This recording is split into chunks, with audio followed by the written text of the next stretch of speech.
Age پہ پہنچے کیسے ہیں کہ ہم سٹنگ گورنمنٹ، ہماری اپنی گورنمنٹس ہیں، ہمارا اپنا راج ہے یہاں، لیکن ہم کیوں اس نتیجے پہ پہنچے ہیں کہ ہم سمجھتے ہیں کہ اگر ہمیں اپنی گورنمنٹس بھی قربان کرنی پڑیں اس ملک کے اندر جب تک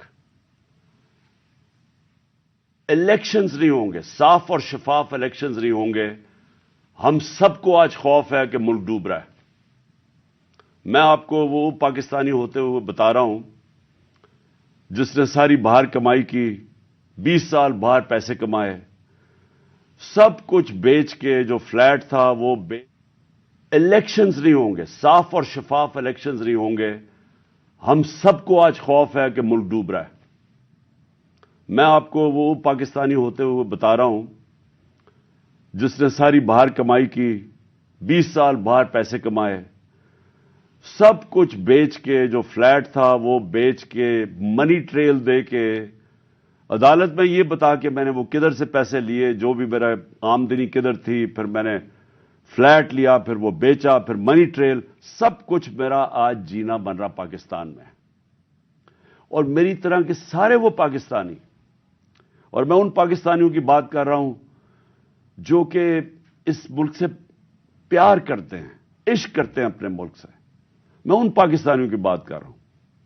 میں ان کی بات نہیں کر رہا جو چوری کر کے اس ملک کا پیسہ باہر بھیجتے ہیں، جن کا سب کچھ باہر ہے، بزنسز باہر ہیں، بچے باہر ہیں، بڑے بڑے محلات باہر ہیں، یہاں کے چوری کے پیسے سے بڑے بڑے شاہانہ ان کا زندگی ہے۔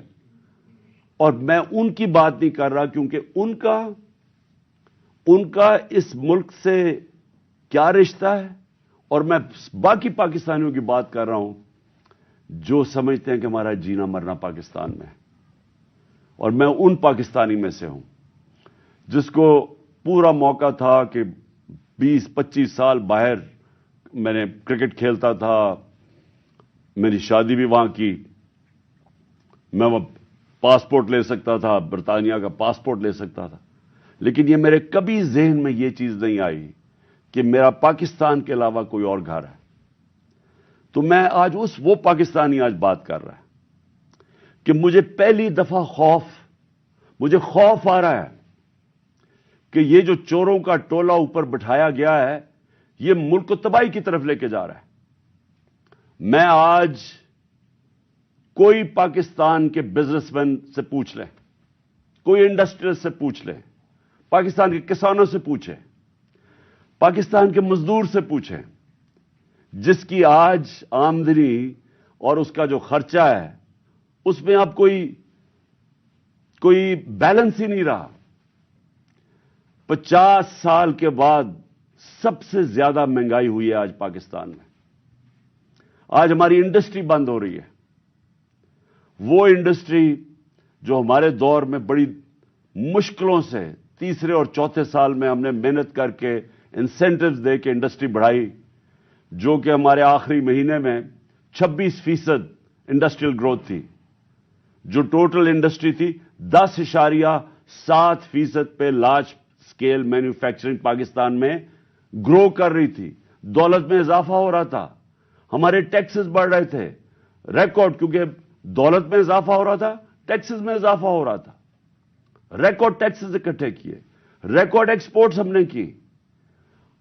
مجھے فخر ہے کہ میں نے اپنے کسانوں کی مدد کی، 4.5% پہ ہمارا زراعت کے اندر گروتھ ہوئی، اضافہ ہوا، ہماری 4 فصلیں 2 سال ریکارڈ فصلیں ہوئی پاکستان میں، تو ہم نے کسانوں کی مدد کی۔